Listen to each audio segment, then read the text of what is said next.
12th वाले बच्चों की चल रही है एग्जाम की तैयारी और कुछ बच्चे बड़ा टेंशन में हैं और कुछ बच्चे रिलैक्स हैं क्योंकि उन्होंने 2-3 बार रिवीजन कर लिया है। एमसीक्यूज हम ला ही रहे हैं, वन शॉट चल रहे हैं, तो कुछ बच्चे रिलैक्स भी है। अब जो बिहार बोर्ड वाले बच्चे हैं उन्हें इंतजार रहता है एमसीक्यूज का, क्योंकि उनके आते हैं बहुत सारे एमसीक्यू और उसी की तैयारी के लिए उनके लिए हम लेते आ रहे हैं बीच बीच में एमसीक्यूज, इंपॉर्टेंट क्वेश्चंस और भी वन शॉट भी चल रहे हैं। तो आज हम करने वाले हैं चैप्टर नंबर 14 के एमसीक्यूज और उसकी ही सबसे पहला क्वेश्चन हम देख लेते हैं क्या है। और वो सबसे पहला वाला क्वेश्चन है कि यहाँ पे जो ऑप्शन दिए हुए हैं, चलो ये देखते हैं क्या है। पहला है कि यदि सूर्य अचानक पृथ्वी को ऊर्जा देना बंद कर दे, ठीक है, तो अधिकांश पारिस्थितिकी तंत्र गायब हो जाएंगे। इस हादसे के बाद कौन सा पारिस्थितिकी तंत्र संभवतः बचा रह जाएगा? टुंड्रा, बेंथिक सागर, ग्रासलैंड या रेगिस्तान? अच्छा क्वेश्चन है, थोड़ा सा दिमाग वाला क्वेश्चन है और इससे पहले वाले चैप्टर में कुछ चीजें मैंने बताई थी एमसीक्यूज के साथ, वहां से आपको थोड़ा सा हेल्पफुल हो जाएगा। क्या है भाई, अगर सूर्य बंद हो जाए, हालांकि ऐसा होगा नहीं, हमारी कल्पनाओं से परे की बात है कि सूरज की रोशनी आना बंद हो जाए, तो इनमें से कौन कम प्रभावित होगा या बचा रह जाएगा? तो ऐसी चीजें जो प्लांट है जैसे कि, तो वो सूर्य के प्रकाश पे निर्भर करते हैं, तो वहां पे भाई सबसे पहले वही गायब होंगे धरती से अगर सूरज बंद हो गया। लेकिन किसको प्रभाव नहीं पड़ेगा? तो जो बेंथिक सागर होता है, बेंथिक सागर किसको कहते हैं? हमने बात की थी कि जो समुद्र है उसमें हमने 2-3 लेयर्स की बात की थी। ऐसा जो तट से जुड़ा हुआ रहता है उसको हम लिथो कहते हैं, बीच वाले को लिम्नेटिक रीजन कहते हैं और फिर प्रोफंडस रीजन आता है और उसके बाद सबसे लास्ट में आता है बेंथिक रीजन। बेंथिक रीजन में सूर्य का प्रकाश नहीं मिलता, वहां पे जो बैक्टीरिया या जो भी रहते हैं जीव, उनको सनलाइट बिल्कुल भी नहीं मिलती, वो अंधेरे में ही रहते हैं, तो उन्हें वैसे भी सनलाइट की जरूरत नहीं है। ज्यादातर यहाँ पे बैक्टीरिया या ऐसे ही कुछ जीव रहेंगे जो दूसरों पर डिपेंडेंट रहते हैं। तो अगर सन नहीं रहेगा तो इनको कोई फर्क नहीं पड़ेगा क्योंकि ये वैसे ही सन से दूर है। तो यहाँ पे जो बी वाले हैं बेंथिक सागर, उनको कोई फर्क नहीं पड़ेगा।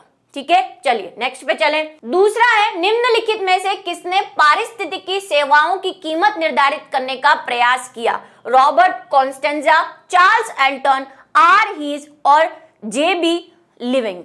ठीक है, ये एनसीईआरटी के सबसे लास्ट वाला पोर्शन है, हमने इसको पढ़ा है। हमने कहा था कि एक साइंटिस्ट थे जिन्होंने कोशिश की कि पारिस्थितिकी तंत्र हमें जो देता है अगर उसको पैसों में हम तोलना चाहे, है ना, हालांकि ये गलत है लेकिन उन्होंने कोशिश की थी। तो वो कोशिश किसने की थी? वो कोशिश की थी रॉबर्ट कॉन्स्टेंजा। 3 मिलियन के 30 मिलियन या 3 मिलियन के आसपास उन्होंने कहा था कि हमें पारिस्थितिकी सेवाओं से क्या मिलता है, इतना पैसों के बराबर हमें पारिस्थितिकी सेवाएं मिलती है। पारिस्थितिकी सेवाएं क्या होती है? जो हमें पारिस्थितिकी से चीजें मिल रही हैं, जो पारिस्थितिकी से हमें चीजें मिली है, लकड़ी, पानी, हवा, जो भी कुछ मिल रहा है, अगर उसको पैसों में नापे तो वो कितना होगी, ये इन्होंने कोशिश की थी। तो थोड़ा सा मैंने कहा था इंपॉर्टेंट है, इसको ध्यान रखना है, बिल्कुल ये आया हुआ क्वेश्चन है। नेक्स्ट की बात करें तो ए वाला आंसर है हमारा। नेक्स्ट है, निम्नलिखित में से किस पोषी स्तर के जीवों में सबसे अधिक विलुप्त होने की अभेद संभावनाएं हैं?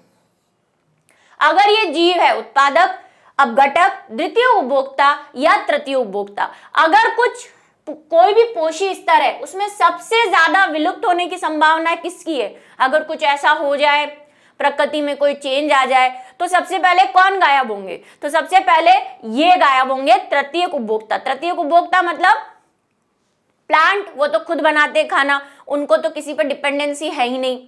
उनको खाने वाले होते हैं द्वितीय उपभोक्ता। तो उपभोक्ता में प्लांट को कौन खाएगा? उपभोक्ता खाएगा, उसमें प्राथमिक उपभोक्ता, द्वितीय उपभोक्ता। अपघटक तो मरी हुई चीजों पे भी रह जाएंगे। लेकिन मान लो ये गायब हो गए, ये गायब हो गए, तो सबसे पहले जो मरने वालों में आएंगे वो कौन आएंगे? तृतीय उपभोक्ता, क्योंकि वो पूरी तरह से आगे वालों पे डिपेंडेंट है। आगे वाले गए तो उनका भी काम खत्म हो जाएगा। तो डी वाले जो है वो सबसे पहले अभेद रूप से विलुप्त होंगे। थोड़ा सा क्वेश्चन घुमाने वाला था लेकिन आया हुआ है और आपको पता है आए हुए क्वेश्चन पे हमें थोड़ा सा ध्यान ज्यादा देना है। थोड़े से उल्टे सीधे टाइप के क्वेश्चंस कई बार आ जाते हैं जो हमारी समझ से परे होते हैं, वहां पे हमने थोड़ा सा कॉमन सेंस लगा के यूज करना होता है। ठीक है, निम्नलिखित में से कौन सा अपघटक है? जीवाणु, कवक, युग्लिना जैसा शावक या सभी। अपघटक कौन है? देखो, जीवाणु अपघटक होते हैं क्योंकि वो सड़ी गली चीजों पे रहते हैं। कवक भी अपघटक होते हैं क्योंकि ये भी सड़ी गली चीजों पे। अब दो ऑप्शन सही है, तो आपको पता है कि तीसरा वाला युग्लिना के बारे में अगर आपने थोड़ा सा पढ़ा है क्लास 11th में, तो आपको ध्यान होगा कि युग्लिना दोनों की तरह काम करता है। कभी कभी युग्लिना जब उसको लाइट मिलती है तो फोटोसिंथेसिस भी कर लेता है, और जब उसको लाइट नहीं मिलती है तो वो दूसरों पे डिपेंडेंट भी रहता है और कई बार अपघटक के रूप में भी काम करता है, सड़ी गली चीजों को भी खाने का काम करता है। तो यहाँ पे जो है, और वैसे भी देखो अगर दो ऑप्शन सही है तो फिर ऑप्शन एक ही आपके पास बचता है और वो है सभी। अच्छा क्वेश्चन है, ध्यान से देखें। शावक का मतलब होता है युग्लिना जैसे जीव जो हैं, जो मतलब दोनों की तरह रहते हैं, कभी कभी फोटोसिंथेसिस भी कर लेते हैं और कभी कभी दूसरों पे डिपेंडेंट भी रहते हैं। नेक्स्ट है, झील पारिस्थितिकी तंत्र में जैव भार का पिरामिड कैसा होता है? ये एक इंपॉर्टेंट क्वेश्चन है। मैंने क्लास में भी कहा है कि पिरामिड वाला टॉपिक वैसे ही इंपॉर्टेंट है और पिरामिड में क्वेश्चन ऐसे ही बनते हैं कि आपको कोई उदाहरण दे देंगे और पूछेंगे कि इसमें कौन से प्रकार का पिरामिड है। तो बिल्कुल आपको थोड़ा सा ध्यान रखना है। जैसे देखो यहाँ पे क्वेश्चन आया है कि झील का पिरामिड कैसा होता है, और वो भी कौन सा? जैव भार वाला पूछ रहा है। इस पे जरूर ध्यान दे कि कौन से प्रकार के पिरामिड के बारे में पूछ रहा है। 3 प्रकार के पिरामिड देखे हमने, संख्या का, जैव भार का और ऊर्जा का। तो ये जैव भार पूछ रहा है, ठीक है। सीधा, उल्टा, कभी उल्टा और कभी सीधा या दोनों। देखो उल्टा हम जनरली ऐसे देखते हैं, लेकिन पेपर में आया हुआ है तो भाई क्या कर सकते हैं, उल्टा ही ऐसा ही सही, ठीक है। कई चीजें गलत होती है पेपर के अंदर प्रिंट, तो वो थोड़ा सा हमें ध्यान देना होता है। अब यहाँ पे क्या है बताओ? जैव भार। जैव भार मतलब भार के हिसाब से हमें बनाना है। तो अगर हम झील की बात करें, किसी झील की, तो हम कहेंगे कि झील में अगर भार को देंगे तो सबसे पहले हम जो पिरामिड है वो कैसे बनाते हैं? सबसे पहले हमें उत्पादक रखने,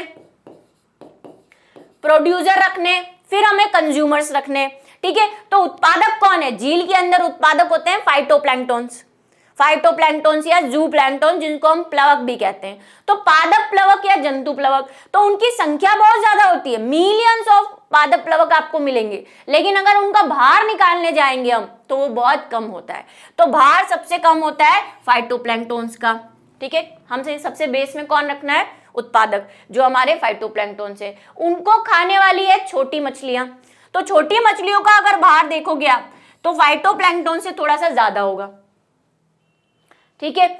फिर आएंगी उनको खाने वाली बड़ी मछली। अब 100 छोटी मछलियां ले लो या एक बड़ी मछली ले लो तो ऑब्वियसली बड़ी मछली का भार ज्यादा होगा, तो भाई ये वाला भार सबसे बड़ा होगा, ठीक है। तो हमें पिरामिड कैसा मिल रहा है? उल्टा। अगर आप ट्राइंगल शेप नहीं बनाना चाहते हैं तो नॉर्मल ले लो। देखो फाइटोप्लैंक्टन्स का भार कम है, छोटी मछलियों का भार उससे ज्यादा है, बड़ी मछलियों का भार उससे ज्यादा है, ठीक है। तो देखो उल्टा बन रहा है ना, नीचे छोटा है ऊपर चौड़ा है, नीचे पतला और ऊपर चौड़ा होता है। ऐसे पिरामिड को हम क्या बोलते हैं? इन्वर्टेड पिरामिड या उल्टा। तो यहाँ पे कैसा बन रहा है? उल्टा पिरामिड बन रहा है। और ये हमने एग्जाम्पल में देखा भी है जब हमने पिरामिड की बात की थी। तो ये तो कुछ चीजें आपको रटी हुई होनी चाहिए कि झील का जैव भार का पिरामिड उल्टा है भाई, ठीक है। कुछ चीजें आपको जनरली याद होनी चाहिए, जितना सोचने की जरूरत नहीं पड़नी चाहिए। निम्न में से किसका निर्माण पारिस्थितिकी तंत्र से होता है? खाद्य श्रृंखला, खाद्य जाल या दोनों? क्या होता है बताओ? तो भाई दोनों, खाद्य श्रृंखला और खाद्य जाल दोनों पारिस्थितिकी तंत्र का ही हिस्सा है, तो दोनों सी आंसर होगा हमारा। नेक्स्ट पे चले भाई, साथ साथ आंसर देते जा रहे हो या सिर्फ मैम की सुने जा रहे हो, ठीक है, या वो नीचे जो आपकी लंबी लाइन चल रही है। भाई अब ये सब छोड़ दो और थोड़ा सा पढ़ाई पे ध्यान दे दो। क्या आ गया है? जनवरी आ गया है। जनवरी का भी आधा महीना निकल गया है। जिन लोगों के फरवरी में एग्जाम है उनके पास तो क्या ही बचा है, अब तो सिर्फ रिवीजन करना है। एक क्षेत्र विशेष में प्राथमिक उत्पादक की संख्या अधिकतम किसमें होती है? घास के मैदान पारिस्थितिकी तंत्र में, जंगल पारिस्थितिकी तंत्र में, जलाशय पारिस्थितिकी तंत्र में या मरुस्थल के अंदर? बताओ प्राथमिक उत्पादों की संख्या कहां ज्यादा मिलेगी आपको? घास में, जंगल में, जलाशय में या मरुस्थल में? तो अगर हम उत्पादकों की बात करें उत्पादक यानी कि जो फोटोसिंथेसिस से खाना बना रहे हैं, तो हम कहते हैं कि जल के अंदर जो फाइटोप्लैंक्टन्स हैं, अभी हमने बात की जिसको हम प्राणी प्लवक भी कह रहे हैं, यानी कि जंतु प्लवक भी कहते हैं, और ऐसे ही होते हैं पादप प्लवक, जो छोटे छोटे जीव है जिनमें शैवाल भी आते हैं, तो डायटम्स वगैरह, तो इनकी संख्या सबसे ज्यादा होती है, ठीक है। और वो कहाँ रहते हैं? जलाशयों के अंदर रहते हैं। तो जलाशय में पारिस्थितिकी तंत्र में जो फाइटोप्लैंक्टन्स हैं उनकी संख्या मिलियंस होती है, मिलियंस, ठीक है। ये बात हमने क्लास में भी की थी। सबसे आगे की अगर हम बात करें, एक खाद्य श्रृंखला किसके आरंभ होती है? किससे आरंभ होती है? नाइट्रोजन स्थिरीकरण करने वाले जीवों से, प्रकाश संश्लेषण करने वाले, श्वसन करने वाले, या विघटन करने वाले। तो आपको पता है अगर एक पारिस्थितिकी तंत्र की खाद्य श्रृंखला शुरू हो रही है तो उसमें सबसे पहले कौन आएंगे? उत्पादक। और वो कौन होते हैं? प्रकाश संश्लेषण करने वाले जीव। नेक्स्ट पे चले।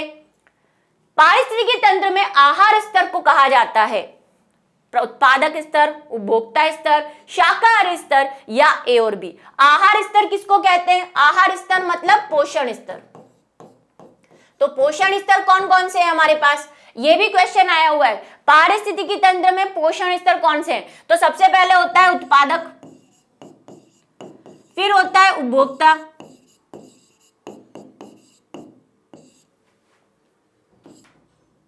उपभोक्ता को क्या बोलते हैं? कंज्यूमर। उत्पादक को क्या कहते हैं? प्रोड्यूसर,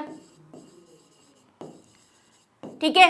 उपभोक्ता दो तीन प्रकार के होते हैं, प्राथमिक उपभोक्ता, द्वितीयक उपभोक्ता, तृतीयक उपभोक्ता, जिसमें शाकाहारी आ जाएंगे, मांसाहारी आ जाएंगे, और सबसे लास्ट में कौन होते हैं? अपघटक। तो अल्टीमेटली हमारे पास कितने प्रकार के स्तर हैं? 3 स्तर हैं, ठीक है। ये बात ध्यान रखना, मांसाहारी, शाकाहारी सब इसमें आएंगे। अपघटक को क्या बोलते हैं? डीकंपोजर। तो यहाँ पे ये पूछ रहा है कि आहार के अंदर, ये आहार मतलब वही पोषण स्तर में कौन आ रहा है? तो जहां यहाँ पे ऑप्शन दे रखे उत्पादक और उपभोक्ता। अब देखो शाकाहारी तो उपभोक्ता के अंदर ही आएगा, अभी जस्ट मैंने बात की कि उपभोक्ता में भाई हम शाकाहारी, मांसाहारी, प्राथमिक उपभोक्ता, द्वितीयक उपभोक्ता, ये सब इसी के अंदर लेते हैं। तो मेनली हमारे पास कौन है? ए और बी, और आंसर हमारा क्या रहेगा? डी रहेगा, ठीक है। क्यों डी है ये आप समझ गए, क्योंकि ये तो इसी का हिस्सा है। मेन हमारे पास 3 ही स्तर है, उपभोक्ता, उत्पादक, उपभोक्ता और अपघटक। क्वेश्चन नंबर 10 है हमारे पास कि अगर जैव मंडल में CO2 को हटा लिया जाए तो कौन से जीव पर सर्वप्रथम बुरा प्रभाव पड़ेगा? प्राथमिक उत्पादक, प्राथमिक उपभोक्ता, द्वितीयक उपभोक्ता, या तृतीयक उपभोक्ता। भाई CO2 गायब कर रहे हो आप नेचर से, तो CO2 का उपयोग सर्वप्रथम कर ही कौन रहे हैं? हम तो कर नहीं रहे, हम तो निकालते हैं, हमें तो भाई लेना ही नहीं है CO2। कौन यूज कर रहा है CO2? यूज कर रहे हैं हमारे प्लांट्स। और प्लांट्स किस में आते हैं? उत्पादक में आते हैं, यानी कि प्रोड्यूसर में आते हैं। अब यहाँ पे डायरेक्टली उत्पादक नहीं देके क्या दिया हुआ है? प्राथमिक उत्पादक दे रखा है, पर इनडायरेक्ट वे में है कौन? ये प्लांट ही है, ठीक है। तो यहाँ पर जो हमारा करेक्ट आंसर रहेगा वो क्या रहेगा? ए। चलिए नेक्स्ट की तरफ चलें। नेक्स्ट है, एक झील पारितंत्र होता है कृत्रिम, आजीवीय, प्राकृतिक या जल विज्ञा। अब देखो अजीब सा शब्द है जल विज्ञा, और ऐसा नहीं है कि जो अजीब होता है वही आंसर होता है, ऐसा तो नहीं है। झील पारिस्थितिकी तंत्र कैसा है? कृत्रिम तो नहीं है भाई, झील तो नेचुरली भी होती है। अजीब भी नहीं है, इसमें जैविक चीजें होती है भाई, मछलियां वछलियां सब जैविक है। प्राकृतिक है, बिल्कुल प्राकृतिक तो है ही, लेकिन उससे भी बड़ा हमारे पास एक ऑप्शन है जल विज्ञा। प्राकृतिक तो बहुत सारी चीजें होते हैं, लेकिन पर्टिकुलरली अगर हमें झील के बारे में पूछा है तो हम कहेंगे ये जलीय प्राकृतिक तंत्र है, ठीक है, जलीय पारितंत्र है ना ये। तो हमारे पास जब तक जलीय वाला है तो फिर हम उसे टिक करेंगे। तो डी वाला आंसर हमारे पास यहाँ पे सही रहेगा। कई बार बच्चे सी करके आएंगे। देखो अगर आपके पास ये ऑप्शन नहीं होता तो फिर आप प्राकृतिक करते, लेकिन आपको जलीय विज्ञा मतलब जल से बना हुआ है, प्राकृतिक तो है लेकिन उसमें भी जलीय पारितंत्र है। नेक्स्ट की तरफ चलें। 10% ऊर्जा ह्रास का नियम इंपॉर्टेंट टॉपिक के अंदर भी आता है ये वाला क्वेश्चन, तो है ना, मैंने आपसे कहा है भाई क्वेश्चन ये बहुत फेमस है, शॉर्ट टाइप में भी फेमस है, इंपॉर्टेंट है कि जल का 10% का नियम किसने दिया हुआ है? लिंडमैन ने, लिपमैन ने, न्यूबर्ग ने या बर्जीलियस ने? तो किसने दिया हुआ है? लिंडमैन ने दिया है। क्या है ये 10% का नियम? समझ लो। ऑब्जेक्टिव में शॉर्ट का भी काम कर लो। इस नियम के अनुसार यह कहा जाता है कि किसी भी पोषण स्तर से केवल 10% ऊर्जा का ही स्थानांतरण अगले पोषण स्तर में होता है। ठीक है, बाकी 90% जो ऊर्जा है वो जीव अपने काम काज में यूज कर लेता है, श्वसन कर रहा है, पाचन कर रहा है, उसमें एनर्जी यूज कर लेता है। जो भी वो खाता है उसका 90% खुद में यूज करता है, बाकी 10% ही आगे ट्रांसफर होता है अगर आप उसको खा रहे हैं या कोई जीव आपको खा रहा है। ठीक है, ये बहुत इंपॉर्टेंट लॉ है ये एनर्जी का। एक साधारण खाद्य श्रृंखला का सही क्रम क्या होगा? सिंपल सा क्वेश्चन है। घास बकरी मनुष्य, बकरी घास मनुष्य, मनुष्य बकरी घास। अब देखो मनुष्य को तो बकरी खाएगी नहीं, बकरी को घास नहीं खा सकती, भाई घास को बकरी और बकरी को मनुष्य, तो ए वाला हमारे पास ऑप्शन सही रहेगा। नेक्स्ट है ऊर्ध्ववर्ती। देखो ऐसे ऐसे शब्द भयानक प्रकार के शब्द हैं ये। ऊर्ध्ववर्ती शिखरांग, तो आपको ध्यान रखना है। अपराइट भी कहते हैं जिसको, पिरामिड वह पिरामिड है। अपराइट का मतलब जो सीधा होता है, अपराइट बताया था आपको। ठीक है, क्लास में दोनों टर्म्स बताइए, हिंदी भी बताइए, इंग्लिश भी बताइए। ऐसा पिरामिड जो सीधा होता है उसे हम क्या कहते हैं? अपराइट कहते हैं। जो उल्टा होता है उसे क्या बोलते हैं? इन्वर्टेड कहते हैं। इसको इरेक्ट भी कहते हैं। तो ये शब्द भी ध्यान रखें, सीधा, शिखरांग, ऊर्ध्ववर्ती। जो उल्टा होता है उसको अधोवर्ती और इन्वर्टेड कहते हैं। ठीक है, तो ये कह रहा है कि इनमें से कौन सा सीधा है पिरामिड? ऊर्जा पिरामिड जो सदैव खड़ी अवस्था में रहते हैं। ठीक है, देखो इरेक्ट वर्ड मैंने यहाँ लिख दिया, उसका मतलब होता है खड़ा। ऊर्जा पिरामिड जो सदैव उल्टे होते हैं, ये तो स्टेटमेंट ही गलत है। ऊर्जा पिरामिड के बारे में जब हमने देखा था तो हमने कहा ऊर्जा पिरामिड सदैव सीधे होते हैं, ऊर्जा कभी भी उल्टा नहीं हो सकता। तो यही हमारा आंसर है, क्योंकि अपराइट बोला है, अपराइट ऊर्जा का पिरामिड होता है। नेक्स्ट की तरफ चलें। एक खाद्य श्रृंखला में निम्नलिखित में से सर्वाधिक संख्या किसकी होती है? उत्पादक की, प्राथमिक उपभोक्ता की, द्वितीयक उपभोक्ता की, अपघटित। तो भाई ये तो सवाल ही बिल्कुल सिंपल है। किसी भी खाद्य श्रृंखला में सबसे ज्यादा कौन होंगे? उत्पादक होते हैं। ठीक है, इसीलिए सबसे पहले शुरुआत ही वहीं से करते हैं। नेक्स्ट की तरफ, एक झील में द्वितीयक पोषण स्तर होता है। पादप प्लवक, प्राणी प्लवक, निलंबक या नितंबक, नितलक और मछलियां। अच्छा क्वेश्चन है, थोड़ा सा ध्यान से देखें। झील की बात कर रहा है ये। झील में अभी हमने इससे थोड़ा पहले वाले क्वेश्चन में देखा था कि जो उत्पादक होते हैं वो कौन होते हैं? उत्पादक यानी कि इंग्लिश में बोल देती हूँ, जरूरी नहीं है हर बार लिखूं। प्रोड्यूसर, जो हमारे पास दो है, प्लवक जिसको प्लैंक्टोन्स भी कहते हैं। प्लैंक्टोन्स दो प्रकार के होते हैं। एक होते हैं पादप प्लैंक्टोन्स यानी कि फाइटोप्लैंक्टोन्स, फाइटो, और एक होते हैं जू प्लैंक्टोन्स जिसको हम कहते हैं जंतु प्लवक। ठीक है, ये दोनों ही उत्पादक है, दोनों ही फोटोसिंथेसिस कर रहे हैं, ऐसा जरूरी नहीं है। देखो यहाँ पे उत्पादक में सबसे पहले आते हैं फाइटोप्लैंक्टोन्स। फाइटोप्लैंक्टोन्स क्या करते हैं? सनलाइट से जो है सनलाइट को यूज करके फोटोसिंथेसिस करते हैं। ठीक है, तो ये तो आते हैं फाइटोप्लैंक्टोन्स। क्या होते हैं फाइटोप्लैंक्टोन्स? भाई डायटम्स के बारे में सुना है कभी क्लास 11th में, है ना? ऐसे साबुनदानी जैसे जो होते हैं, बहुत सारे शैवाल, एल्गी जो सूक्ष्म होते हैं बहुत ही, डाइनोफ्लैजिलेटेड, डायटम्स, ये सारे, तो ये होते हैं फाइटोप्लैंक्टोन्स। ठीक है, फाइटोप्लैंक्टोन्स को कौन खाता है? जू प्लैंक्टोन्स खाते हैं। ये थोड़े से इनसे बड़े होते हैं और ये फाइटोप्लैंक्टोन्स को खाते हैं। ठीक है, तो फिर फाइटोप्लैंक्टोन्स को आगे मछलियां खाती हैं, फिशेस खाती हैं। तो अभी देखो हमें पोषण स्तर बताना है, द्वितीयक पोषण स्तर बताना है। तो पहला पोषण स्तर तो उत्पादक का होता है, उसके बाद आते हैं उपभोक्ता। उपभोक्ता कौन है यहाँ पे?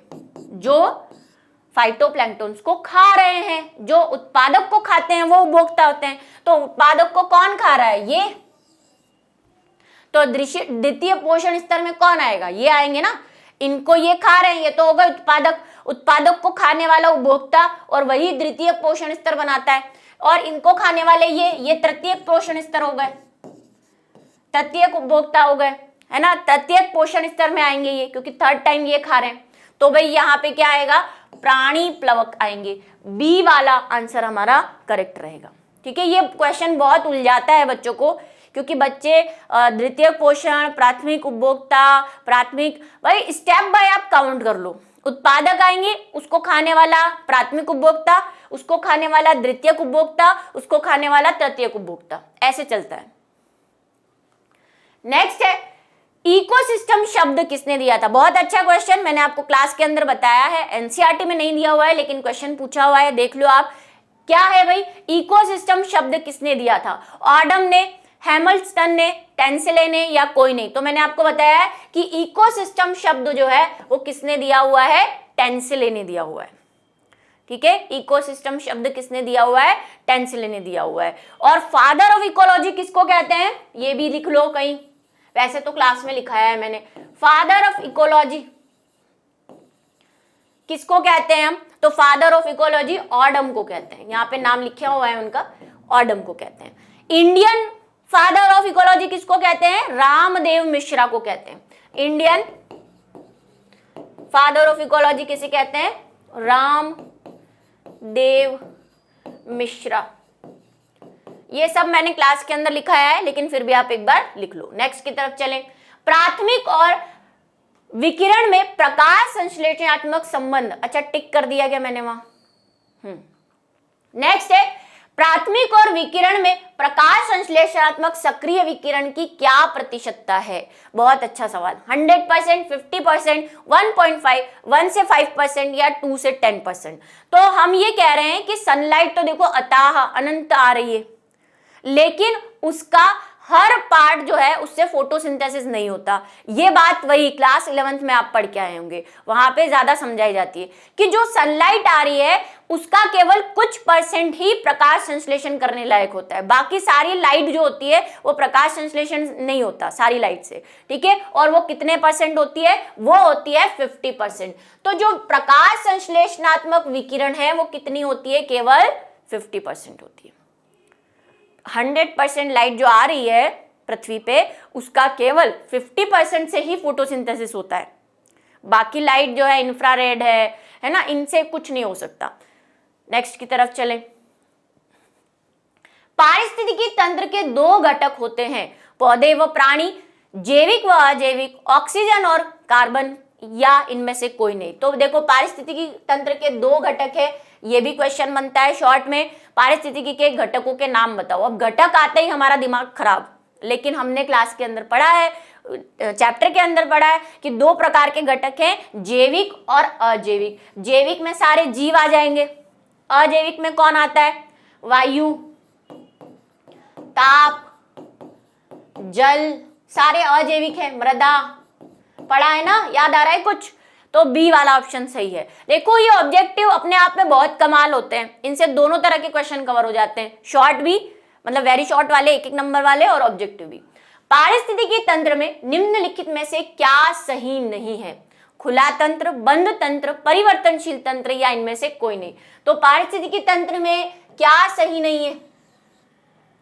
पारिस्थितिकी तंत्र कैसा होता है? पारिस्थितिकी तंत्र खुला होता है ना, कोई भी एनर्जी जो है इधर से उधर ट्रांसफर होती रहती है, खुला प्रकार का तंत्र है। प्लस हमेशा परिवर्तनशील होता है, ये बात हमने करी है। ये चैप्टर के बीच की वो लाइंस हैं जिस पे हम ध्यान नहीं देते और फिर हमसे ये छूट जाती है। पारिस्थितिकी तंत्र कैसा होता है, इसीलिए मैं बोल रही हूँ। आपको भले ही लग रहा है चैप्टर बहुत इजी है, क्या ही एमसीक्यूज करने हमें, तो बहुत छोटी छोटी चीजें जो हमसे छूट जाती है, मतलब हम वो चैप्टर में होती है लेकिन हम रीडिंग करते टाइम उनको इग्नोर कर देते हैं, अच्छा ठीक है होगा ऐसा। तो पारिस्थितिकी तंत्र ओपन होता है और चेंजेबल होता है, हमेशा परिवर्तन होता रहता है पारिस्थितिकी तंत्र में। तो ए और बी, सी तो सही है। ये पूछ रहा है क्या नहीं है, तो भाई बंद नहीं हो सकता, पारिस्थितिकी तंत्र बंद नहीं हो सकता, बी वाला आंसर हमारा सही है। कई बच्चे अभी भी परेशान हैं, मुझे कमेंट सेक्शन में लिख रहे हैं कि मैम कैसे रिवीजन करें। देखो बच्चों, रिवीजन करना, इस पे मैं एक वीडियो जरूर सोच रही हूँ एक लाने का, देखते हैं कब ला पाते हैं, कि रिवीजन कैसे करना चाहिए। ठीक है, आज नहीं, सिर्फ 12th के लिए नहीं, हमेशा के लिए कैसे रिवीजन करें, या मुझे कैसा रिवीजन करना पसंद है, उस बारे में हम बात करेंगे। अभी के लिए मैं आपको ये कहूंगी कि पहले आप चैप्टर पढ़ो, डिटेल वाला, मस्त वाला, और चैप्टर पढ़ने के बाद दूसरी बार उस बुक को पढ़ो, एनसीईआरटी बुक या नोट्स जो भी आप पढ़ रहे हो उसको पढ़ो, क्योंकि अब तीनों चीजें पढ़ने का समय तो गया। पहले आपको सबसे पहले काम ही यही करना था, पहले आपको लेक्चर अटेंड करने थे, फिर आपको एनसीईआरटी बुक पढ़नी थी, फिर आपको नोट्स पढ़ने थे, ये पहले करना था, लेकिन अब उसका समय नहीं है आपके पास। अब अगर जो अब पढ़ाई शुरू करना चाहते हैं जीरो से पढ़ाई जो शुरू कर रहे हैं, उनके पास एक रास्ता है, डिटेल लेक्चर तो पढ़ना ही है, क्यों उसके बाद आप क्या करोगे, नोट्स पढ़ोगे। अभी बुक को एक बार के लिए छोड़ दो, उसके बाद नोट्स पढ़ोगे, फिर वन शॉट पढ़ोगे, और वन शॉट पढ़ते टाइम बुक साइड में रखोगे कि कोई भी क्रॉस चेक करना हो तो मुझे याद आ जाए, ठीक है। उसके बाद आप क्या करोगे, टेस्ट दोगे और फिर अपना एनालिसिस करोगे एमसीक्यू के साथ। ये अभी आप एक रखो, रिवीजन ऐसे करना है आपको।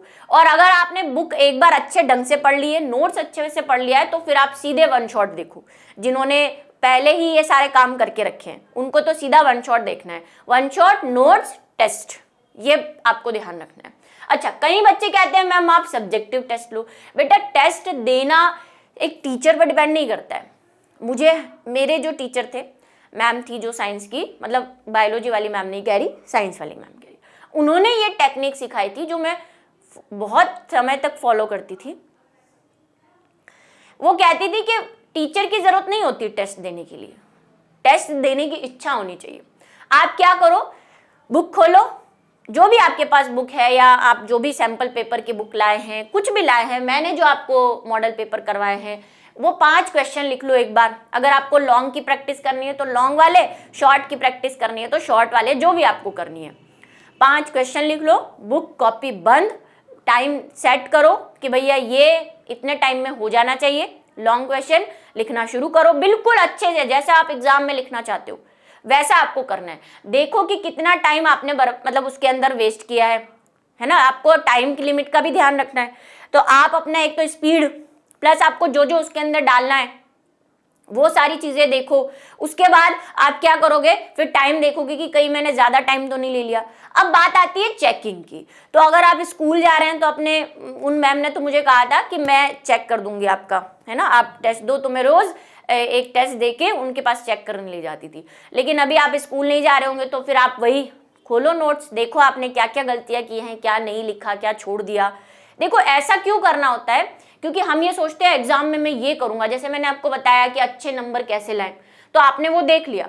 लेकिन हम क्या देख लेते हैं, जब तक हम उस चीज को करने की प्रैक्टिस नहीं डालेंगे ना, वो हमारी हैबिट में नहीं आती। हम सोचते हैं एग्जाम में मैं ऐसे कर दूंगा, एग्जाम में मैं वैसे कर दूंगी, लेकिन फिर आप देखना, ये ऑब्जर्व करना, आप उनमें से केवल 70% ही कर पाते हो। 30% आप एग्जाम देने के बाद सोचते हो अरे यार मुझे तो ये भी लिखना था, और यार मैम ने कहा था ऐसे करना, मैंने वैसे नहीं किया। क्यों? क्योंकि आपकी प्रैक्टिस नहीं है, और वो प्रैक्टिस आपको डेवलप करनी पड़ती है। कैसे? या तो टेस्ट देके, या डे 1 से जब भी आप टेस्ट देते हैं। ये सब एकदम नहीं होता कि एकदम आपके दिमाग में, क्योंकि उस टाइम आप प्रेशर में रहते हो। प्रेशर में आपके पास इनोवेटिव आइडियाज नहीं आ सकते। आप प्रेशर में ये नहीं सोच सकते कि मैं इसको अच्छा कैसे करूं। प्रेशर में आप सिर्फ लिखना जानते हो कि भाई लिख दिया। कई बार तो लिखने के बाद अरे यार यहाँ पे तो ये भी ऐड कर सकता था, ऐसा भी होता है ना। तो वो हैबिट के लिए आपको प्रैक्टिस बहुत जरूरी है, और वो आप खुद करो, आपको किसी टीचर की जरूरत नहीं है। क्वेश्चन लिखो, आंसर लिखो, चेक कर लो। एमसीक्यूज में भी आप ऐसा कर सकते हो, जैसे कि मैं कहती हूँ हमेशा आंसर दो और फिर चेक कर लो कि कौन सा आंसर सही है। कर सकते हो बिल्कुल। चलो आ जाओ, साथ साथ कर सकते हो मेरे। किसी प्रारूपिक ग्रासलैंड समुदाय में निम्नलिखित में से कौन सा छोटा जैव मात्र है? जैव मात्र का मतलब किसका भार सबसे कम है या कौन है? तो सांप, हॉक, श्रू या घास। देखो घास बहुत सारी होगी, है ना, हो सकती है मिलियंस ऑफ टन भी हो सकती है। हॉक मतलब चील, उसका भी भार होता ही है। सांप का भार भी होता है। श्रू क्या होता है? ये भाई बिहार बोर्ड वाले बच्चे बड़े परेशान रहते होंगे ना, कुछ भी स्पेशल आता है तो बिहार बच्चे वाले, क्योंकि उनके मॉडल पेपर में है ही ऐसे क्वेश्चंस, और उटपटांग ही कह दूं। और श्रू क्या होता है? श्रू कुछ नहीं, एक चचुंदर, देखा है चचुंदर सबने? ये चचुंदर जैसा ही होता है। चचुंदर बनाना नहीं आ रहा मुझे आज।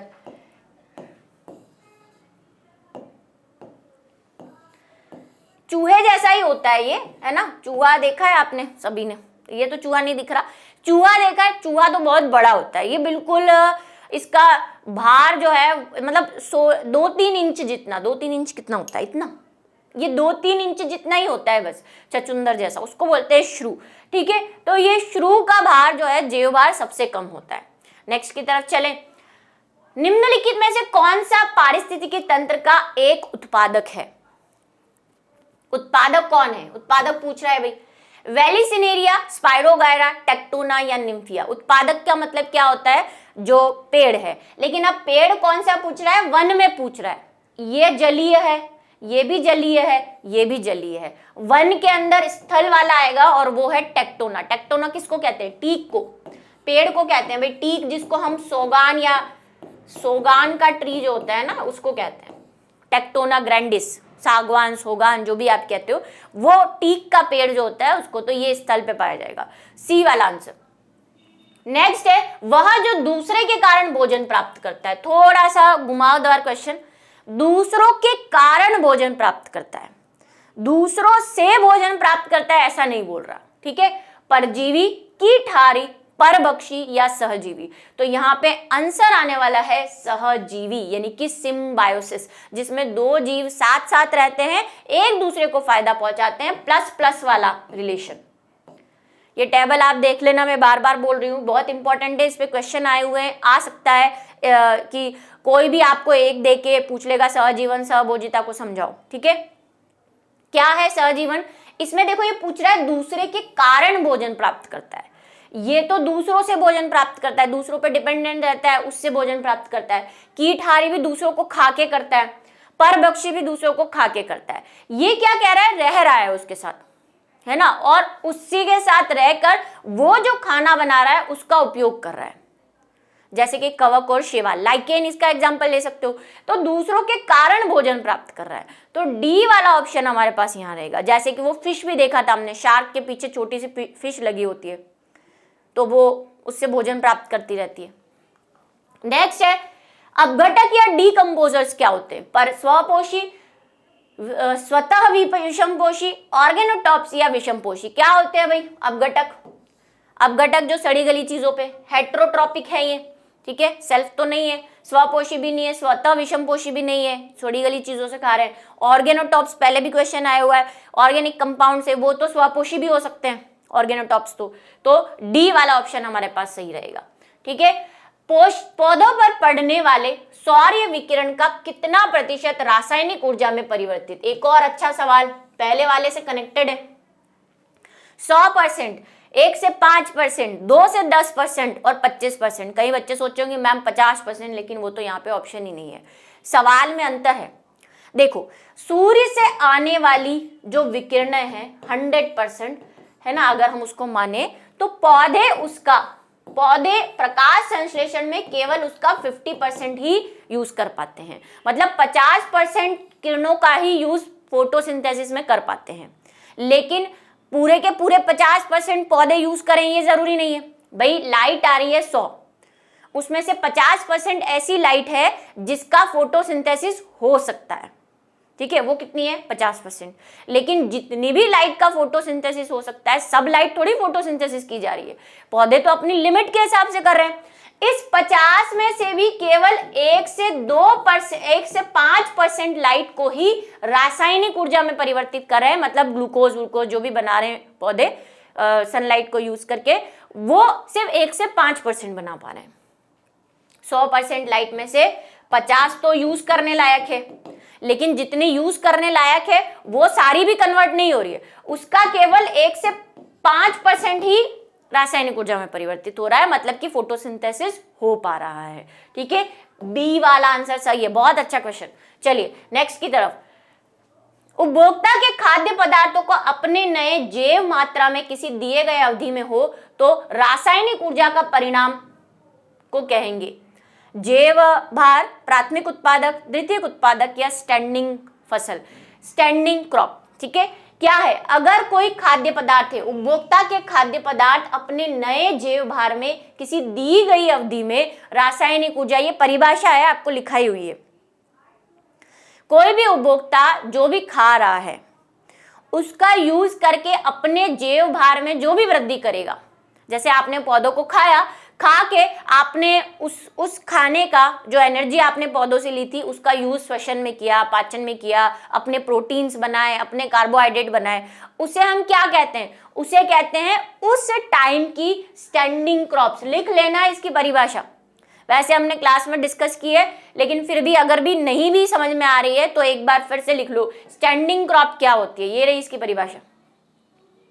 एक दिए हुए समय में आपने किसी ऊर्जा को अपने जैव भार में परिवर्तित करने की जो क्षमता है या जितनी आपने परिवर्तित की है उससे आप क्या कहेंगे? स्टैंडिंग क्रॉप कहेंगे। ठीक है, डी वाला आंसर आ सकता है, भाई इंपॉर्टेंट है।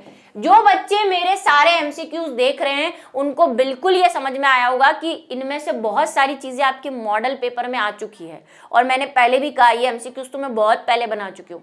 पूरे 16 चैप्टर के एमसीक्यूज बने पड़े हैं मेरे पास, लेकिन उसमें से हमने जो मॉडल पेपर किए उसमें कई एमसीक्यूज हमारे इन एमसीक्यूज में से आए हुए हैं, तो इनको बिल्कुल भी हल्के में ना ले। आ जाओ अब, पानी में उगने वाला एजोला इस स्वतंत्र नाइट्रोजन फिक्सिंग साइनोबैक्टीरिया के साथ सिम्बायोटिक सम्मिलन है। देखो इंग्लिश वर्ड सिम्बायोटिक, सहजीवन। इनमें से क्या सहजीवन में है ये पूछ रहा है, किसके साथ? एजोला के साथ। यहाँ अजोला लिखा है, एक्चुअली में ये एजोला होता है। एजोला के साथ कौन सिम्बायोसिस में रहता है? क्लोरेला, नोस्टॉक, एनाबिना या पॉलीथ्रिक्स। तो एजोला जो है पौधा है, उसके साथ एक बैक्टीरिया सिम्बायोसिस में रह के नाइट्रोजन फिक्सेशन करता है, साइनोबैक्टीरिया, और वो कौन है? एनाबिना है। ये आपको ध्यान रखना है, हमने पढ़ा है नाइट्रोजन स्थिरीकरण कौन कौन करता है, तो एजोला के साथ एनाबिना रहता है। नेक्स्ट है, एक पोषण स्तर से दूसरे पोषण में ऊर्जा का प्रभाव कितना होता है? ये तो वो 10% वाला लॉ है, आप सीधे से आंसर दे देंगे। एक से दूसरे में केवल 10% ऊर्जा ही जाती है। ठीक है, लिंडमैन का 10% वाला लॉ। नेक्स्ट की तरफ चलें, पारिस्थितिकी तंत्र के आहार श्रृंखला में ऊर्जा का प्रभाव होता है एक दिशीय, द्विदिशीय, बहुदिशीय या इनमें से कोई नहीं। एक और इंपॉर्टेंट बात, हमेशा ऊर्जा एक दिशा में ही प्रवाहित होती है। ठीक है, ऊर्जा का प्रभाव कैसा होता है? एक दिशीय, उत्पादक से उपभोक्ता, उपभोक्ता से अपघटक। एक दिशीय, ए वाला आंसर। द्विदिशीय बहुदिशीय नहीं करना, ऊर्जा हमेशा एक दिशा में बहती है। नेक्स्ट की तरफ, किसी भी पारिस्थितिकी तंत्र में ऊर्जा का स्रोत होता है शर्करा का किण्वन, प्राणी और पौधों का जीवाणुओं द्वारा अपघटन, पौधे का प्रकाश संश्लेषण या सूर्य प्रकाश। पूरा अच्छे से क्वेश्चन को पढ़ना, क्या कह रहा है? पारिस्थितिकी तंत्र में ऊर्जा का स्रोत क्या है? इस दुनिया में, इस ब्रह्मांड में ऊर्जा का एक ही स्रोत है और वो है सूर्य। सूर्य से पौधे अपनी ऊर्जा बनाते हैं, तो इसको टिक मत कर देना सदा खरमुओं की तरह। ठीक है, डी वाला आंसर। वन पारिस्थितिकी तंत्र में संख्या का पिरामिड क्या होता है? सीधा, उल्टा, ए और बी और दोनों। बताओ कैसा होगा? वन पारिस्थितिकी तंत्र की बात कर रहा है। वन पारिस्थितिकी मतलब सबसे पहले पौधे, उसको खाने वाले, फिर उसको खाने वाले, फिर उसको। कैसा होगा बताओ? वन पारिस्थितिकी में संख्या का पूछ रहा है, तो देखो किसी वन के अंदर सबसे ज्यादा क्या होंगे? हमें सबसे नीचे तो कौन रखने? सबसे नीचे तो उत्पादक ही रखने। हमें हमेशा पिरामिड कैसा बनाना है? सबसे पहले उत्पादक रखने, फिर उपभोक्ता रखने। उपभोक्ता में प्राथमिक, द्वितीयक, तृतीयक जो भी है। तो उत्पादक सबसे ज्यादा, वन की बात कर रहे हैं, वन में कितने सारे पेड़ होते हैं, तो सबसे ज्यादा तो पेड़ ही होंगे ऑब्वियसली। पेड़ों को खाने वालों की बात करें, पेड़ पौधों को खाने वाले, तो पेड़ पौधों को खाने वाले जंगल में हिरण वगैरह तो पेड़ पौधों से कम ही होंगे ना, कम ही होते हैं। कहीं कहीं दिखते हैं, ऐसा तो नहीं हर पेड़ के साथ एक हिरण चिपका हुआ है, ये पॉसिबल नहीं है। ठीक है, तो ये इनसे कम होंगे, ये इनसे कम होंगे। ठीक है, उसको, हिरण को खाने वाला कौन होता है? शेर होगा ज्यादा से ज्यादा। तो शेर कितने होंगे? ऐसा थोड़ी हर हिरण के पीछे एक शेर लगा हुआ है। शेर तो कम ही होता है जंगल में, टाइगर तो कम ही होते हैं जंगल में, तो वो कम होंगे। और उनको खाने वाले शेर और उनको खाने वाले अपघटक या चील वगैरह की अगर हम बात करें तो वो भी कम ही होंगे। तो हमेशा वन का जो संख्या का पिरामिड है, संख्या की बात कर रहे हैं हम, ठीक है, तो वो कैसा रहेगा? हमेशा सीधा रहेगा। ए वाला ऑप्शन हमारे पास सही है। ये ऐसे क्वेश्चन आने के चांसेस बहुत ज्यादा हैं, बहुत ज्यादा हैं, बहुत ज्यादा हैं, बहुत ज्यादा हैं। नेक्स्ट, कहीं ना कहीं आपको शॉर्ट में या एमसीक्यू में मिलने वाला है ये क्वेश्चन। ऊर्जा का पिरामिड सर्वदा होता है, कैसा होता है? बात कर ली हमने कि ऊर्जा का पिरामिड हमेशा कैसा होता है? सीधा होता है। ऊर्जा एक दिशीय होती है, ये दोनों बातें याद कर ले, ठीक है। सीधा, ऊर्जा का पिरामिड हमेशा कैसा होगा? सीधा। पारिस्थितिकी पिरामिड कितने होते हैं? बात तो कर चुके हैं हम इससे पहले वाले क्वेश्चन में, बता देंगे 2, 3, 4 या 5। तो ऊर्जा के पिरामिड हमारे पास 3 प्रकार के हैं। कौन कौन से? एक बार रिवीजन। सबसे पहला है संख्या का पिरामिड, दूसरा है जैव भार का पिरामिड, जैव भार बोलो या जैव मात्रा बोलो, ठीक है। और तीसरा है हमारे पास एनर्जी का, यानी कि ऊर्जा का। ये हमेशा सीधा रहेगा, ये उल्टे सीधे कैसे भी हो सकते हैं, डिपेंडेंट करेगा कौन से किसकी बात कर रहे हैं। तो 3 प्रकार के हमारे पास कैसे हैं? पिरामिड है। नेक्स्ट है, कौन सा पिरामिड हमेशा ऊपर की ओर होता है, उल्टा कभी नहीं होता? सेम बात है, कभी भी उल्टा नहीं हो सकता। संख्या का पिरामिड, जैव भार का पिरामिड, ऊर्जा का पिरामिड या जलीय अवस्था का। तो ऊर्जा का पिरामिड हमेशा कैसा होता है? ऊपर की ओर, सीधा, अपराइट, ठीक है, इरेक्ट, अपराइट। नेक्स्ट है, फिर से सेम सा ही क्वेश्चन है, तालाब पारितंत्र में संख्या का पिरामिड कैसा होगा? ऊपर की ओर, अनियमित, उल्टा या तुर्करूपी? ऊपर की ओर का मतलब होता है सीधा, ये बात तो आपको अभी तक समझ में आ गई होगी। नीचे की ओर मतलब उल्टा, ठीक है। अब बताओ, तालाब में संख्या, तालाब में संख्या का बनाना है, तो तालाब में अगर हम वही फाइटोप्लैंक्टन्स की बात करें, उत्पादक की, तो वो सबसे ज्यादा होंगे, है ना। पौधे, प्रकाश संश्लेषण करने वाले उत्पादक सबसे ज्यादा होंगे। उन उत्पादकों को खाने वाले अगर जू प्लैंक्टन्स भी हैं या छोटी मछलियां भी हैं तो वो कम होंगी, और फिर उन मछलियों को खाने वाली बड़ी मछलियां और कम होंगी, और उन बड़ी मछलियों पे को खाने वाले कुछ 1-2 जीव या अपघटक तो वो और कम होंगे। तो भाई ये कैसा पिरामिड है? सीधा। तो भाई ए वाला आंसर हमारा क्या रहेगा? करेक्ट रहेगा। संख्या का पूछ रहा है। नेक्स्ट पे चले, घास के मैदान की संख्या का पिरामिड कैसा होगा? अपराइट, अपराइट का मतलब सीधा, इन्वर्टेड, उल्टा, ए या बी या दोनों। घास के मैदान में संख्या, तो घास के मैदान में घास की संख्या कैसी होगी? सबसे ज्यादा। उसको खाने वाले टिड्डे हैं अगर, तो उनकी संख्या घास से कम होगी, तो फिर छोटा। सबसे ज्यादा घास, उससे छोटी टिड्डे, टिड्डे को खाने वाले मेंढक, और मेंढक को खाने वाली सांप। तो भाई ये कैसा पिरामिड आ रहा है? कैसा है? संख्या का पिरामिड पूछ रहा है ना, सीधा, ए वाला। सबसे ज्यादा घास होगी, फिर टिड्डे, फिर उससे कम मेंढक, फिर उससे कम सांप, सांप तो कम ही होंगे, ठीक है। आ जाओ, निम्नलिखित में से कौन सा पारिस्थितिकी पिरामिड निर्माण में भाग नहीं लेता? शुष्क भार, वस्तुओं की संख्या, ऊर्जा की दर और ताजा भार।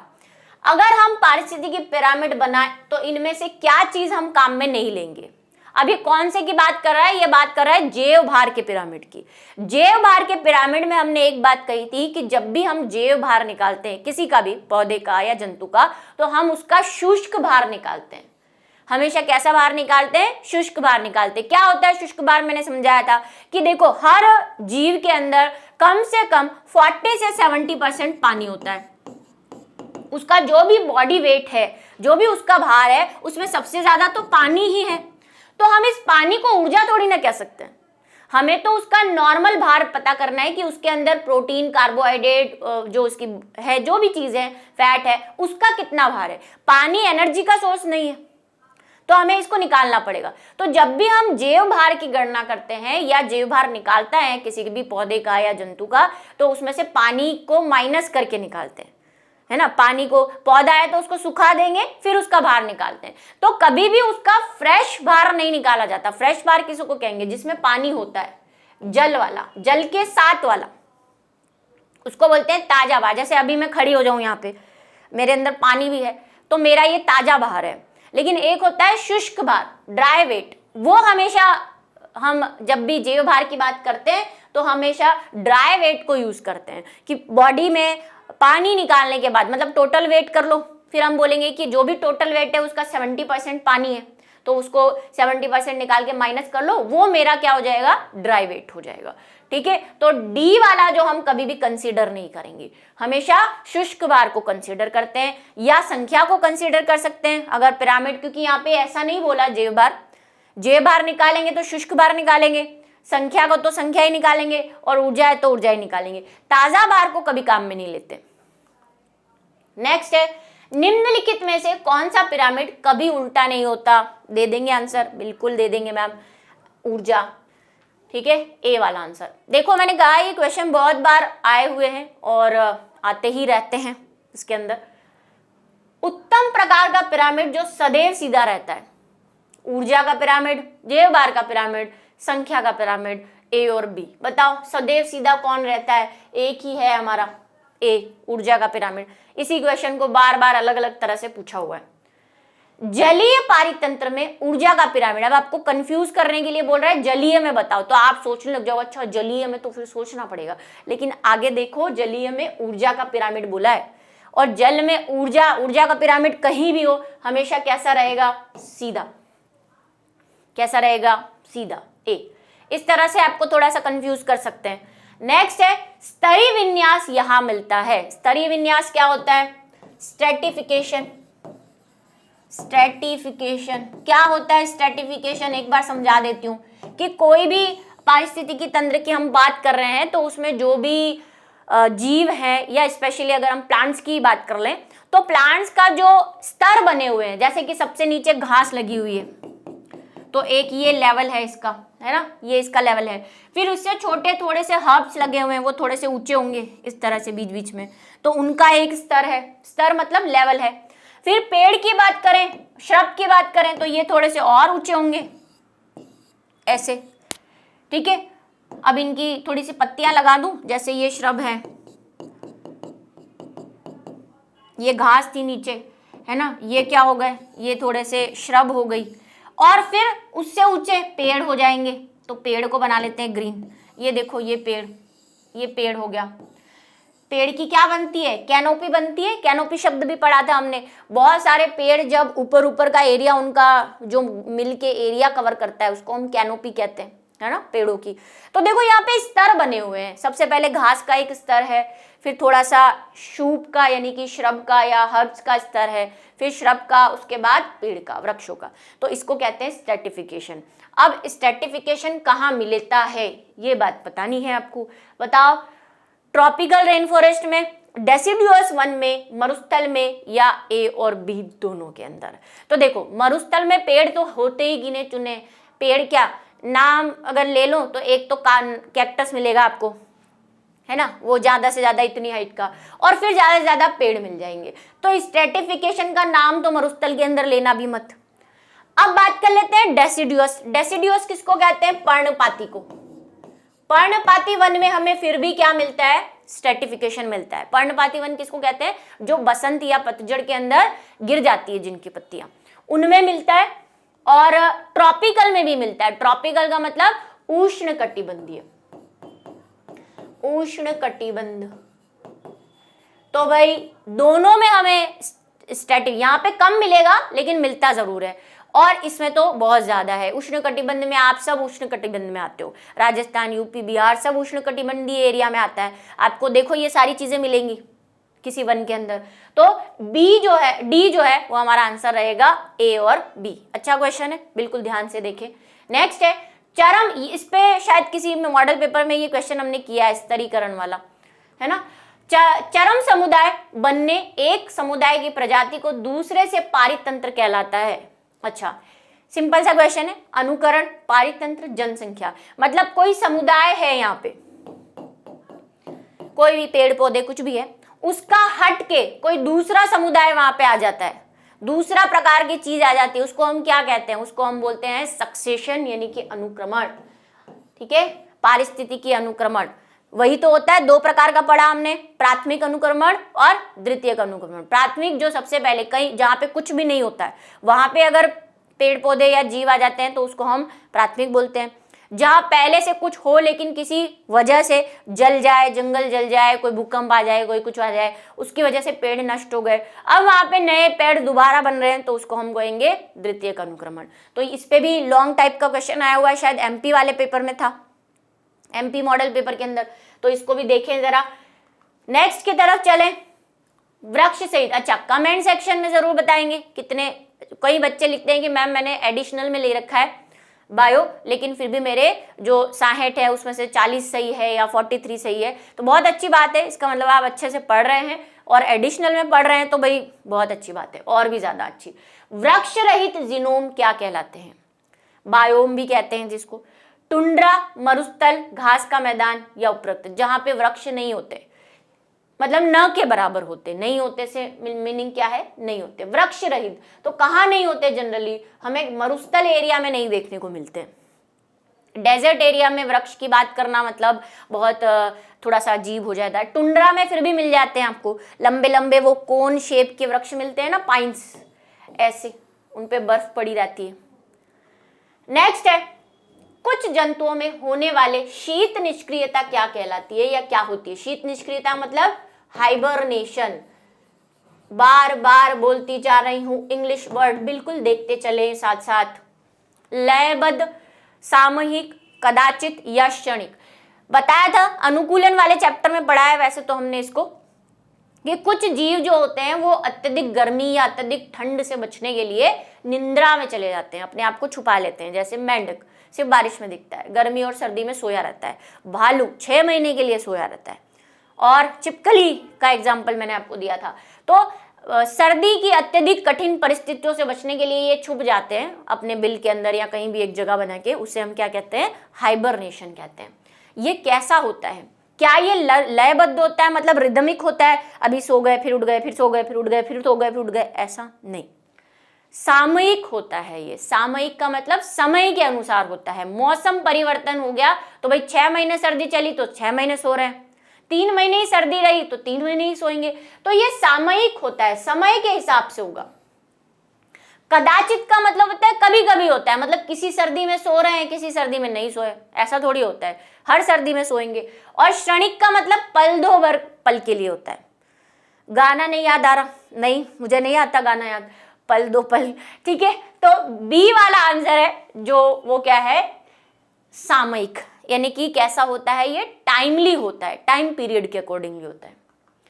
नेक्स्ट है, सहभोजिता में क्या होता है? दोनों साथियों को लाभ होता है, दोनों साथियों को हानि होती है, दुर्बल को लाभ जबकि प्रबल को नुकसान होता है, और उपयुक्त सभी। बार बार कह रही हूँ, वो टेबल, वो नाम, उसके इंग्लिश नाम भी याद कर लेना, उस पे शॉर्ट, लॉन्ग या कोई ना, मतलब आने वाला है उस पे क्वेश्चन, बहुत बार आया हुआ, हमने किया भी है इंपॉर्टेंट क्वेश्चन में, आ जाओ।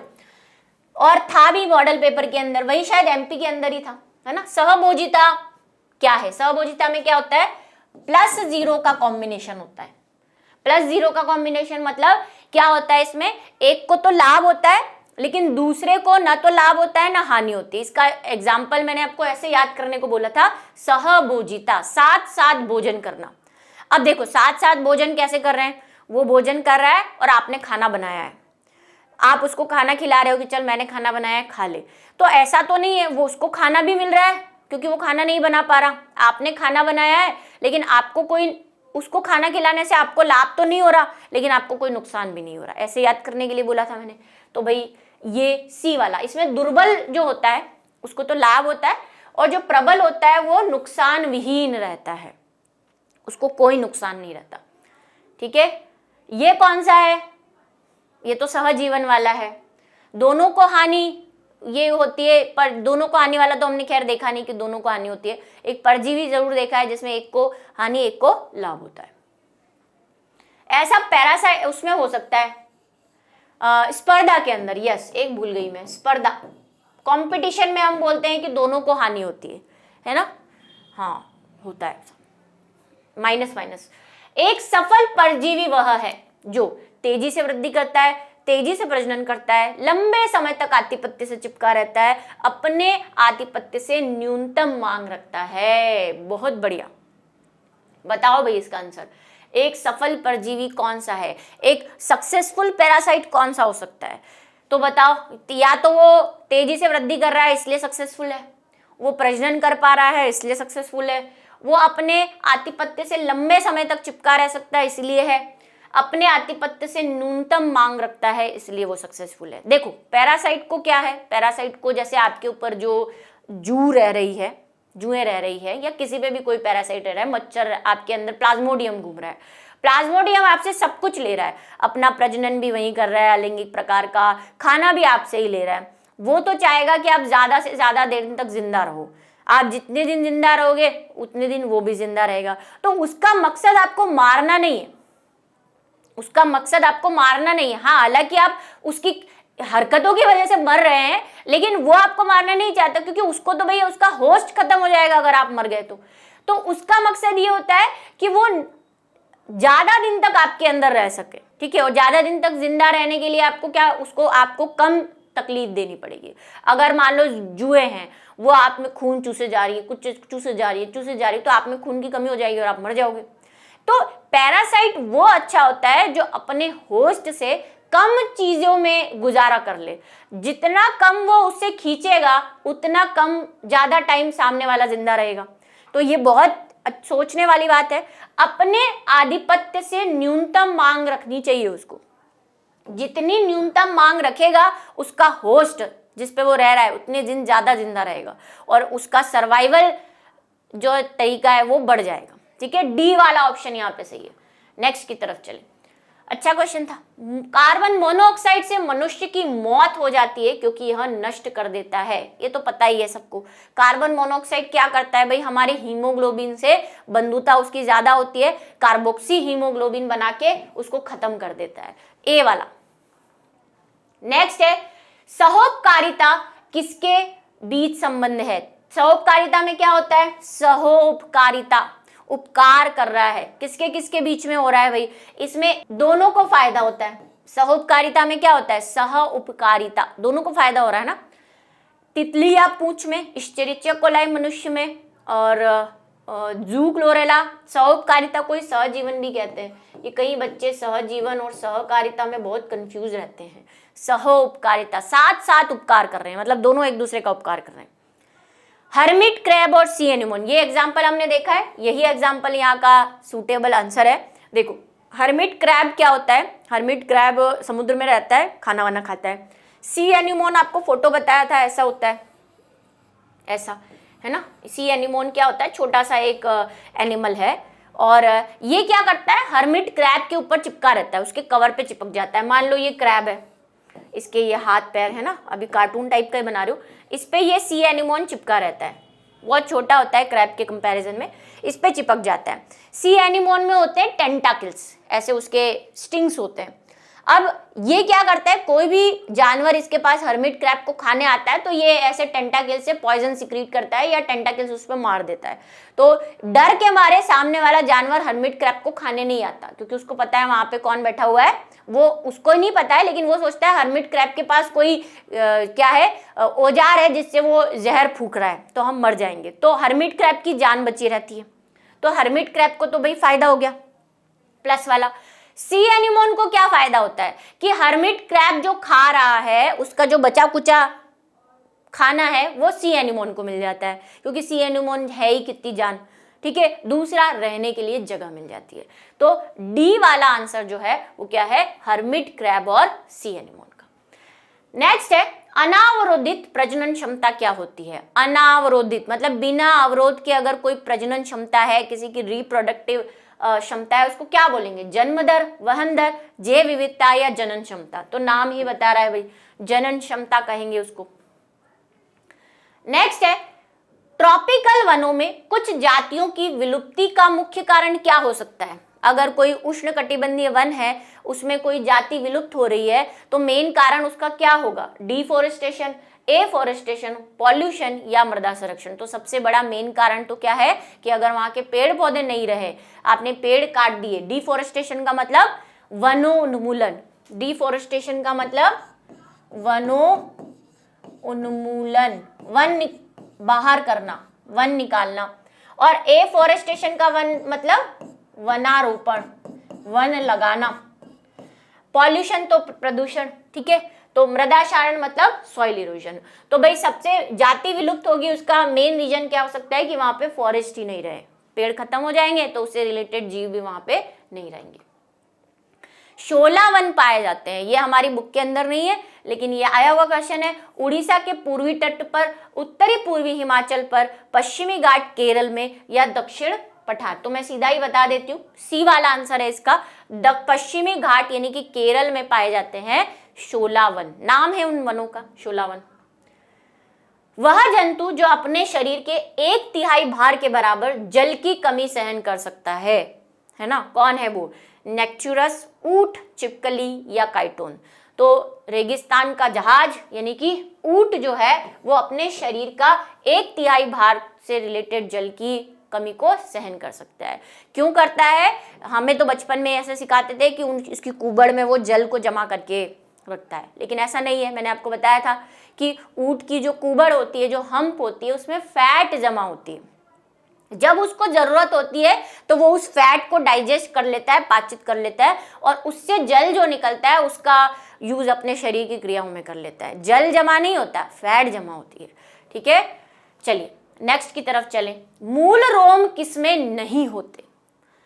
ये वाला क्वेश्चन हमने एक दूसरी तरह से किया था इससे पहले वाले चैप्टर के अंदर, 13 चैप्टर के अंदर। वहां पे हमने कहा था मूल गोप किसमें नहीं होती। तो मूल गोप और मूल रोम दोनों ही जलोद्भिद पादपों के अंदर नहीं होते। हाइड्रोफिटिक प्लांट्स जो होते हैं उनके अंदर क्या नहीं होते?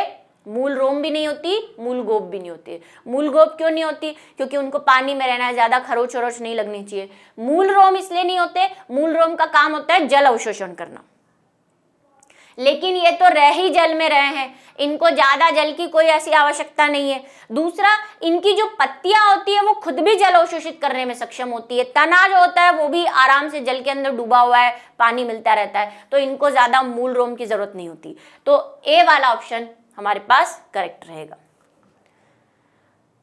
वायुमंडलीय आर्द्रता को किससे नापा जाता है?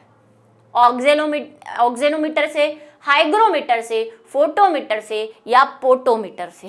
ठीक है, बताओ किससे नापेंगे आर्द्रता? आर्द्रता को इंग्लिश में हम बोलते हैं हाइग्रो, ठीक है, हाइग्रोस्कोपिक। सुना है शब्द आर्द्रता ग्राही, हाइग्रोस्कोपिक। तो यहाँ पे जो मीटर है उसका ना क्या नाम है? हाइग्रोमीटर, आर्द्रता ग्राही मीटर।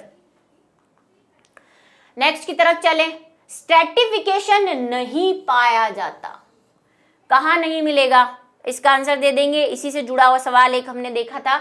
मरुस्थल में, उष्णकटिबंधीय वन में, पर्णपाती वन में या टुंड्रा में? टुंड्रा में मिल जाएगा, वनों में लेयर्स मिल जाएंगी। पर्णपाती डेसिडुअस जो हमने पढ़ा था आगे, उसमें भी मिल जाएगी। जो हमारे ट्रॉपिकल हैं उष्णकटिबंधीय, उसमें भी मिल जाएगी। मरुस्थल में नहीं मिलेगी। तो ए वाला आंसर हमारा, सेम क्वेश्चन को अलग तरह से, ठीक है, ए। नेक्स्ट है, नॉन लेग्यूम पौधों को नाइट्रोजन सिर्फ किस रूप में उपलब्ध होती है? वायुमंडलीय नाइट्रोजन के रूप में, मृदा नाइट्रेट्स के रूप में, मृदा में नाइट्रेट के रूप में या मृदा में क्लोराइड्स के रूप में? बताओ। अच्छा, नॉन लेग्यूम क्या होते हैं? जो लेग्यूमिनेसी से रिलेटेड नहीं है। पर लेग्यूमिनेसी क्या होता है पहले तो ये पता होना चाहिए। हमने बात की थी कि जो दाल वाले जितने भी पौधे हैं, लेग्यूम कुल के जो पौधे हैं, उनकी जड़ों में बैक्टीरिया रहते हैं, जैसे कि राइजोबियम है ना। ये क्या करते हैं? ये वायुमंडलीय नाइट्रोजन का स्थिरीकरण करके नाइट्राइट में बदलते हैं, नाइट्रोजन स्थिरीकरण करते हैं। लेकिन ये पूछ रहा है कि जो नॉन लेग्यूम है, जिनकी जड़ों में है ही नहीं ये बैक्टीरिया, तो ये नाइट्रोजन कहाँ से ले रहे हैं? तो ये नाइट्रोजन मिट्टी से ही ले रहे हैं, लेकिन क्लोराइड्स की फॉर्म में ले रहे हैं, जैसे अमोनियम क्लोराइड्स की फॉर्म में ले लेंगे, है ना। तो नाइट्रोजन तो आ ही गई, तो क्लोराइड की फॉर्म में ले सकते हैं। NaCl की फॉर्म में ले लिया, NaCl तो नहीं, और कोई क्लोराइड की फॉर्म में ले लिया। तो भाई अलग अलग प्रकार की क्लोराइड्स की फॉर्म में ये क्या कर सकते हैं? नाइट्रोजन को ले सकते हैं। डी वाला आंसर हमारा क्या रहेगा? सही रहेगा, ठीक है। बाकी सब तो नाइट्रोजन स्थिरीकरण से ही बनेगा, नाइट्रेट, नाइट्राइट्स और ये सब तो वायु उसी से बनेगा। डी। अवसादी चक्र के अंतर्गत किसका चक्रीकरण होता है? अवसादी चक्र, कुछ भी नहीं छोड़ेंगे। चक्रण दो प्रकार के पढ़े हमने, एक पढ़ा था अवसादी और एक गैसीय चक्र। याद आ रहा है कुछ? गैसीय चक्र में हमने कार्बन की बात की थी कि कार्बन गैसीय चक्र है। दूसरे हमने पढ़े थे अवसादी चक्र। अवसादी चक्र में मैंने आपको कहा था कि आपके सिलेबस में फास्फोरस है लेकिन सल्फर भी आता है, ठीक है। तो फास्फोरस जो है वो किस प्रकार का अवसादी चक्र होता है? अवसादी फास्फोरस जो है वो अवसादी चक्र है। क्यों? क्योंकि ये चट्टानों से जनरली हमें फास्फोरस मिलता है। और कौन होता है अवसादी चक्र? सल्फर। कार्बन गैसीय चक्र है, ठीक है, वो गैसों के माध्यम से कार्बन डाइऑक्साइड वगैरह की फॉर्म में रहता है। तो बी वाला आंसर हमारे पास क्या है? करेक्ट है। इस पे भी क्वेश्चन आ सकता है भाई, चक्र वाले भी इंपॉर्टेंट है। एक हमने क्वेश्चन भी किया हुआ है, फास्फोरस चक्र और कार्बन चक्र में क्या अंतर है, वो क्वेश्चन एक बार आया हुआ है, एनसीईआरटी का ही क्वेश्चन है। सल्फर का सबसे बड़ा संग्राहक क्या है? तो सल्फर भी एक अवसादी चक्र है, और अवसादी से मतलब चट्टान। सबसे ज्यादा सल्फर जो हमें कहाँ मिलती है? चट्टानों में मिलती है। बी वाला आंसर, ठीक है। फास्फोरस का भी एक स्रोत चट्टाने हैं, इसलिए तो इनको अवसादी चक्र कह रहे हैं। नेक्स्ट है पारितंत्र के उत्पाद को क्या कहते हैं? पारितंत्र का उत्पाद, जो पारितंत्र यानी इकोसिस्टम से हमें चीजें मिलती हैं, जो भी चीजें, हवा, पानी, कुछ भी मिल रहा है, लकड़ी, है ना, वो सब किसके अंतर्गत आते हैं? तो उसके लिए हमने एक टॉपिक पढ़ा है पारितंत्र सेवाएं, यानी कि इकोसिस्टम सर्विसेज, कि हमें क्या क्या चीजें मिल रही है इस पारिस्थितिकी तंत्र से। और उसी पे रॉबर्ट कॉर्नसेजा जो हमने देखा था क्वेश्चन, उन्होंने इसकी इवैल्यूएशन किया था। नेक्स्ट है, लास्ट क्वेश्चन है आज का, ठीक है। इसके बाद इस चैप्टर के क्वेश्चन आंसर खत्म हो जाएंगे, तो खुशी मना लो। कमेंट सेक्शन में लिख दो, शेयर कर दो, लाइक कर दो। विभिन्न पारिस्थितिकी सेवाओं के कुल मूल्य का मृदा निर्माण में भागीदारी कितनी है? जितने भी हमारे पारिस्थितिकी तंत्र की सेवाएं हैं, वही इकोसिस्टम सर्विसेज जो हैं, वो मृदा निर्माण में कितना सहयोग दे रही हैं? वो मतलब कैसे, जितनी भी चीजें हैं इकोसिस्टम के अंदर, वो मृदा का निर्माण कितना % कर रही है? 6%, 10%, 50% या 80%? तो कितना कर रही है? आज का लास्ट आंसर वो टिक करने वाली हूं मैं, और वो है 10%, ठीक है। 10% के साथ जो है क्या करती है हमारी पारिस्थितिकी सेवाएं? मृदा का निर्माण करती है। ये क्वेश्चन भी एक बार आया हुआ है। तो बिल्कुल आज के जो इंपॉर्टेंट क्वेश्चंस हैं और तैयारी करते रहिए मेरे साथ साथ, मेरे बिना भी, और मुझे लगता है कि आप जरूर अच्छे परसेंटेज लेके आएंगे। जो बच्चे हमारे साथ जुड़े हुए हैं वो तो बता ही देंगे कि उनके कितने परसेंटेज बने।